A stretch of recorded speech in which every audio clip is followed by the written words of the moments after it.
My experience in Poland inspired me to delve into Polish history through the works of Adam Zamoyski and other historians. In my home, I have a copy of the iconic poster of Hymning that Solidarity plastered all over the streets the night before the 1989 elections. Those elections were truly an important turning point in history, and I will always remember the beauty of Poland and the welcome I received there and the visits I've had, and I hope to return. As you know, Poland is one of America's strongest allies. At the heart of this alliance is a long history of shared values that's led to deep ties amongst our peoples.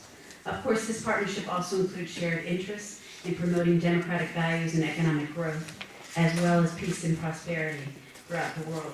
The enthusiasm and determination ingrained in Polish culture is part of what makes the Polish-American community a viable part of our United States. We have always defined ourselves as a nation of immigrants, a place for the best and the brightest who come together to pursue common hopes, shared values, and the American dream.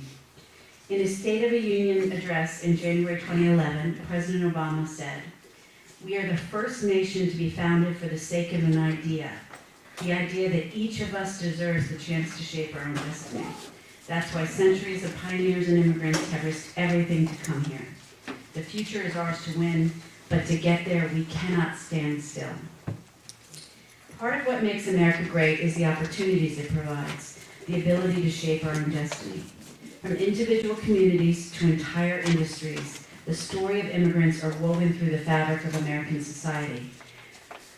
We need to fix our broken immigration system so that it demands responsibility and accountability from the government, businesses, and immigrants themselves. Immigration reform is also smart economic policy. Building a 21st century immigration system will help stimulate economic growth, spur job creation, and promote innovation. Immigration reform will increase the gross domestic product by enabling immigrants to fuel new business creation and increase consumer spending. The Congressional Budget Office found that even under low investment assumptions, comprehensive immigration reform would increase GDP by between 0.8 and 1.3% from 2012 through 2016, as well as increase or boost our GDP by over $1.5 trillion over the next 10 years. Immigration reform will promote entrepreneurship and innovation by enabling immigrants to create new businesses here that employ American workers. Another important tool to increase and promote economic growth is the Visa Waiver Program. The Visa Waiver Program is a program which enables travelers to travel to the United States for tourism or business days for a stay of less than 90 days without obtaining a visa. The program was established to eliminate unnecessary barriers to travel and to stimulate the tourism industry. To be admitted to the Visa Waiver Program, a country must meet various security and other requirements such as enhanced law enforcement and security-related data exchange sharing with the United States, and timely reporting of both blank and issued and lost and stolen passports.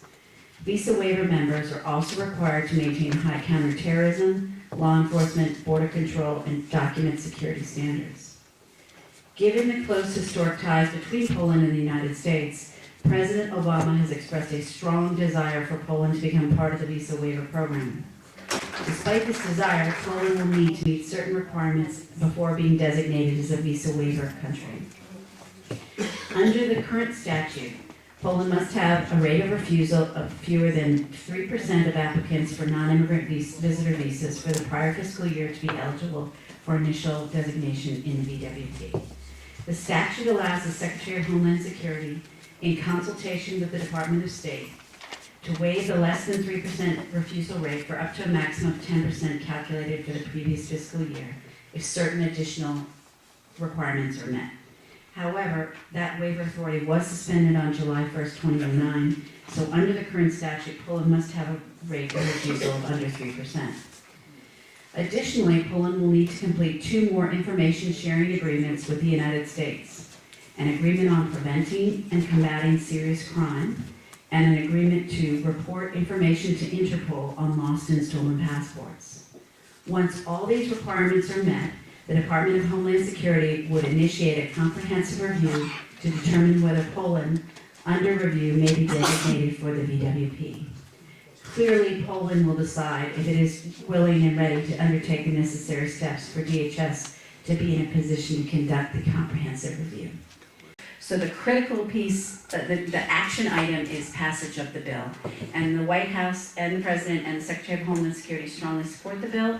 So I think the key is to get the people who are dubious about the benefits of that bill to understand the real benefits. And I think I've laid out some of them here in terms of the economic advantages it gives, as well as the fact that we believe that the language in the, we have said that we believe that the bill would not adversely impact security measures. So that's the key thing, is to educate those who are not aware of the benefits of EWP on the Hill and get their support for the bill. What is the President going to do to encourage those who are dubious?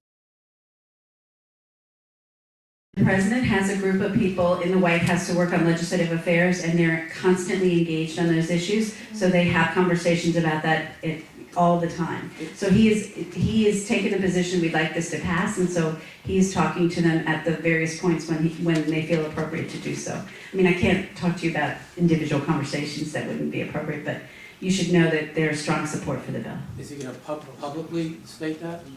He has stated his support for the bill, and so has Secretary Napolitano as well. So we are on the record of supporting the bill that was introduced in March.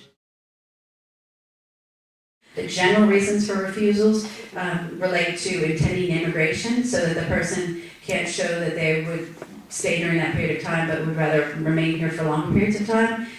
There are some grounds of inadmissibility that can be waived, such as terrorism and criminals. I don't think that's the case with the majority of polls. I think it's probably, I'm guessing now, I would guess that it's intending immigrant. My question falls in with your answer. Refusal rate is very, it values of how many applicants Right. go for visa, Right. and how many are rejected. Right. It's understandable that Poland has a very long relationship with the immigration of our, ancestors going and living in the United States. We all have family, relatives, cousins, uncles.